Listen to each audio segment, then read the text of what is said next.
Of the acid HCl. Okay, so इथं तुम्हाला instrument काय काय लागतात, conductivity meter, beaker, burette, again titrimetric flask for beaker आणि कंडक्टिव्हिटी सेल. सोल्युशन काय काय याच्यामध्ये आहेत, 0.1 normal sodium hydroxide, 0.1 normal hydrochloric acid HCl हे आहेत. ठीक आहे. So first of all switch on the conductivity meter, then for to standardize the conductivity cell, remove this wire. Okay, conductivity cell ची wire जी आहे पाठीमागची ती सोडवून ठेवायची. then take all the buttons or switch. Okay, कुठला पण press असायला नको.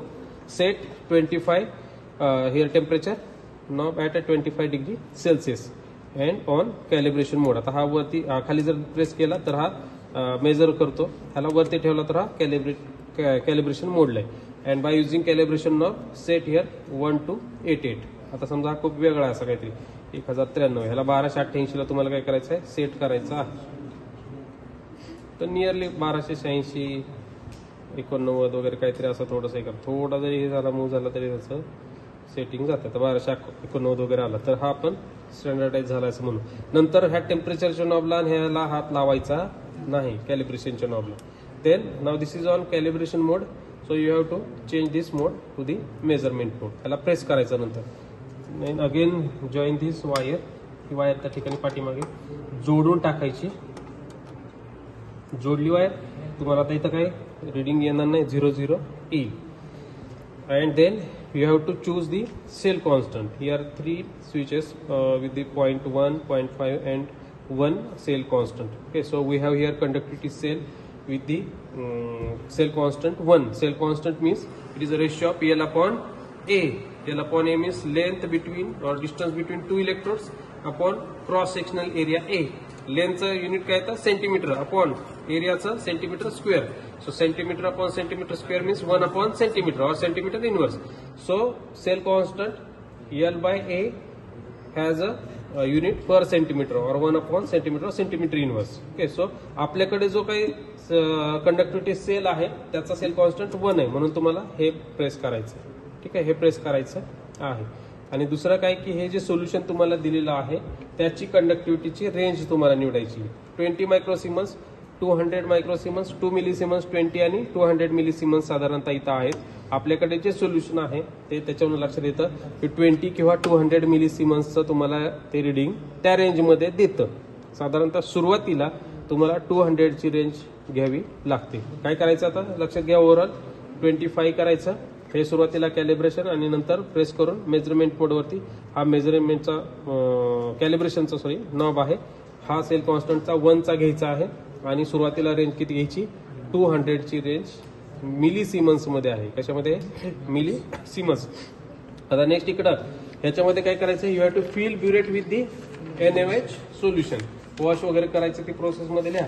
आणि त्याच्यानंतर pipette out 25 ml with the help of this pipette. Okay, 25 ml of the HCl in this beaker. 25 ml घ्यायचं.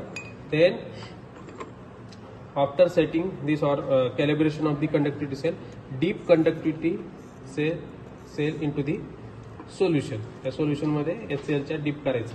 And note down initial reading. आता हे 0 असताना तुम्हाला हे नोट डाऊन करायचं आहे. जे पण काय तुमचा ऑब्झर्व्ड कंडक्टन्स असेल तो इथं तुम्हाला नोट डाऊन करायचा आहे.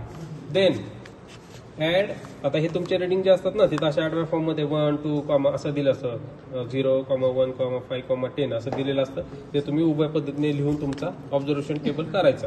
क्वेश्चन पेपर मध्ये दिलेलं असतं. हे काही वेळा म्हणजे क्वचित वेळेला दिलं जाणार नाही, पण बऱ्याचदा हे दिलं जातं. अशा पद्धतीने तुम्हाला हा ऑब्झर्वेशन टेबल करायचा आहे. आणि तो ऑब्झर्वेशन टेबल जो काही तुम्ही कराल तो तुम्हाला म्हणजे सुरुवातीला 0चं रिडिंग जे असेल ते डायरेक्टली लिहायचे. त्याच्यानंतर किती करणार तुम्ही, 1 ml ऍड करणार. ह्याला वरती घ्यायचं, त्याचं स्टरिंग करायचं. बरोबर, स्टरिंग करून त्या ठिकाणी काय करायचं, परत थांबवायचं. कंडक्टिव्हिटी सेल डीप करायचा, कंडक्टन्स मोजायचा आणि लिहायचा. असं करत करत ऍडिशन करायचं, स्टर करायचं, परत डीप करून कंडक्टन्स मोजायचा आणि हे टेबल पूर्ण करायचं. सायमल्टेनियसली हे दुसऱ्या रिडिंग पासून हे कॅल्क्युलेशन स्टार्ट करायचे. कॅल्क्युलेट करत करत करत इथपर्यंत आला तुम्ही की नंतर तुम्हाला काय करायचं, हा दुसरा कॉलम आणि चौथा कॉलम, ह्या 2 कॉलमचा काय करायचा आहे, ग्राफ ड्रॉ करायचा आहे. आणि जो लोएस्ट पॉईंट असेल, अगदी तुम्हाला कॅल्क्युलेशनवरनं पण कळतं ह्याच्यातला कमीत कमी पॉईंट कुठला आहे, प्लस तुम्हाला ग्राफवरून पण कळतं लोएस्ट पॉईंट जो असतो तो तुमचा इक्वॅलन्स पॉईंट, तो तुम्हाला इथं एक्स म्हणून घ्यायचा आहे. कॉन्सन्ट्रेशन ऑफ NaOH जे आहे ते इथं बॉटलवरती दिलेलं आहे 0.1, तेच यूज करायचं आहे. त्याच्यावर तुमचा रिझल्ट लिहायचा आणि ह्याच्यावरनं म्हणजे तुमचं ते फायनल हे होईल. त्यासाठी रिडिंग व्यवस्थित करणं, कॅल्क्युलेशन करणं आणि ग्राफ व्यवस्थित काढणं गरजेचं आहे. क्लिअर झालं?